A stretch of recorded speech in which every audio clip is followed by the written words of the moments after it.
సంగారెడ్డి జిల్లా సెంట్రల్ జైల్లో ఉన్న లగచర్ల బాధితులను పరామర్శించారు బీజేపీ నేతలు. లగచర్ల కేసులో అరెస్ట్ అయి జైల్లో ఉన్న 16 మందితో ఎంపీలు డీకే అరుణ, ఈటెల రాజేందర్తో పాటు 5గురు బీజేపీ నేతలు ములాఖత్ అయ్యారు. అసలు ఏం జరిగిందనే విషయాన్ని అడిగి తెలుసుకున్నారు. లగచర్ల బాధితులు బీజేపీ నేతలతో తమ కష్టాలు చెప్పుకున్నారు.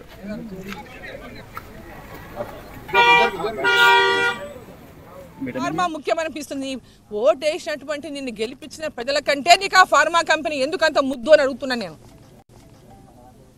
ఏమంత ముఖ్యం నీకు ఆ ఫార్మా కంపెనీతో మీకు ఉన్నటువంటి సంబంధాలు ఏమి? దేనికోసం అంత పట్టుదల? ఎందుకు వాళ్ళ మీద అంత దౌర్జన్యాలను చేస్తూ ఉన్నారు? మీరు ఆ ప్రాంతం వాళ్ళు కాదు, వలస వచ్చిర్రు కొడంగల్కి. కొడంగల్లో మీరు పుట్టింది కాదు, పెరిగింది కాదు ఆ ప్రాంతం. వెంబడే జైల్లో ఉన్న వాళ్ళందరినీ విడుదల చేయండి. వాళ్ళందరినీ విడుదల చేయాల్సినటువంటి అవసరం ఉన్నది. అనవసరంగా అన్యాయంగా వాళ్ళని జైల్లో తీసుకొచ్చి పెట్టిండ్రు. రైతులని సంబంధం లేని వాళ్ళని తీసుకొచ్చి ఇలా జైల్లో పెట్టిండ్రు.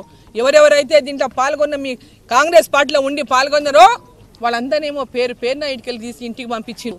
పేదల ఉసురు పోసుకొని కేసీఆర్ ఇంటికి వెళ్ళిపోయిండు. మీరు అధికారంలోకి వచ్చి 11 ఏళ్ళే అయింది, అప్పుడే పేదల ఉసురు పోసుకుంటున్నారు.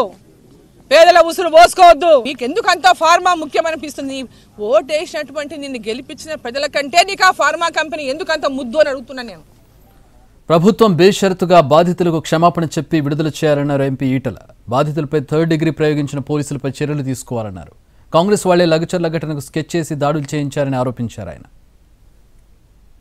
డిమాండ్ బేషరతుగా ప్రభుత్వం క్షమాపణ చెప్పి పెట్టిన అక్రమ కేసులు విత్డ్రా చేసుకొని జైళ్లలో మగ్గేటువంటి వాళ్ళందరినీ కూడా విడుదల చేయాలని చెప్పి మొట్టమొదటి డిమాండ్ చేస్తున్నాం. రెండవ డిమాండు, 100 మంది పోలీసులతో దుర్మార్గంగా రాక్షసంగా ప్రవర్తించి ప్రజల్ని భయభ్రాంతులకు గురి చేయడమే కాకుండా గొడ్లను కొట్టినట్టు కొట్టడమే కాకుండా పోలీస్ స్టేషన్లకు తీసుకుపోయి 3rd డిగ్రీ, ఒక కాలు మీద 3 పోలీసు వాళ్ళు, ఇంకొక కాలు మీద 3 పోలీసు వాళ్ళు, రబ్బరు బెల్టులతో కొట్టేటోళ్ళు 3, 2 గంటల పాటు 3 గంటల పాటు ఏ హింసకైతే పాల్పడ్డారో, మానవత్వం లేని పద్ధతులలో ప్రవర్తించిందో అలాంటి పోలీసుల మీద